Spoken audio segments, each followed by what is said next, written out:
we're here for another Maui real estate tip, and today we are going to talk about 1031 exchange. And we're here with Lauren Peacock, one of our best realtors here on Maui, and we'll ask her about it so we can answer some of your questions. So first, let's talk about what is 1031 exchange. Okay, so a lot of people hear that term and it's thrown around real estate a lot, and so it's really important to kind of know, especially if you own a secondary residence or some sort of property that you make income off of. Mm-hmm. So it's important to know that it is not your primary residence. So if it's, you can't do a 1031 with the home that you currently live in full time and you pay taxes as a primary residence. That cannot be a part of a 1031 exchange. The point of a 1031 exchange is to move funds from one property, and you can never own two properties at one time, and so it kind of goes into a holding tank, which is the 1031 exchange company, and the IRS doesn't tax you on that or anything, and then you can push that into another property that then makes you income. And so it's really for IRS purposes and tax purposes, but it's a really great tool to be able to sell off a investment property that you're already making money off of, and maybe you've paid off that mortgage and you want to take that big chunk of money and you want to put it into something that could make you even more money. Yes. Yeah. That's interesting because when we first sold our condo, the very first condo we bought here on Maui, the buyer is doing a 1031 exchange. Yeah. And so it benefited us because the transaction was quick because they have the funds. We want to sell our condo because we wanted to move to a house. Yep.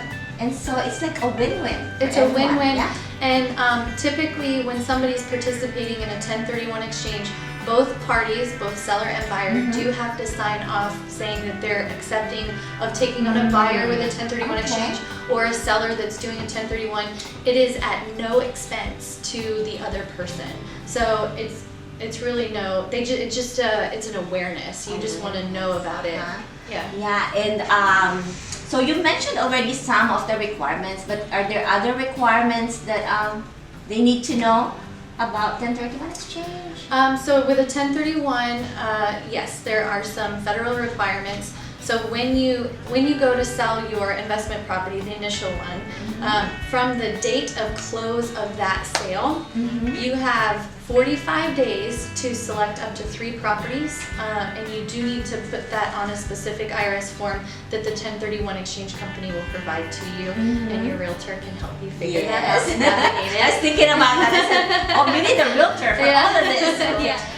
And so you do pick up to 3 different properties, and then within 180 days of the close of that sale, you need to close on your next purchase. Okay, so there's time constraints. There are time constraints. Yeah, okay. Yes. Yep. And then so that's the requirement. Seems like there are, like we said, there are time constraints. But what are the benefits of doing it?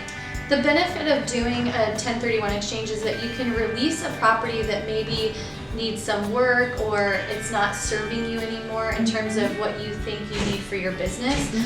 Or some people have different priorities. Like we've had tons of clients sell investment properties in California, and then they can take that money and you can purchase 2 or 3 properties over here. Or you can purchase a commercial property. A lot of people don't realize it has to be like kind in the sense that it's a real estate transaction.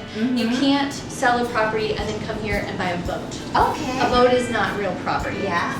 So, but you could come here and you could purchase a commercial property. You could purchase 2 commercial properties. You could split it into a home, and then you could do a vacation rental condo. There's really all sorts of options, and so the benefit is to take those funds and really open up other opportunities to increase your income over time or the equity over time. Yes. Especially here on Maui, where everything increases in value exponentially. And so I think a lot of condo sales or 1031 exchange, I mean, not everything, but still what you've observed so far. Yeah, I would say probably 50% of our clientele is 1031 exchange. 1031 exchange. Yeah, and they're fantastic. We have kind of our team that's set up that we know are kind of our go-to people that always get the job done, because there is a very specific role for a 1031 company to play. tip. So that's our quick tip or quick lesson for you, but I'm sure you'll have some more questions. So we encourage you to contact us. You can message us. You can, or our information will be down below on the description. And just let us know how we can help you.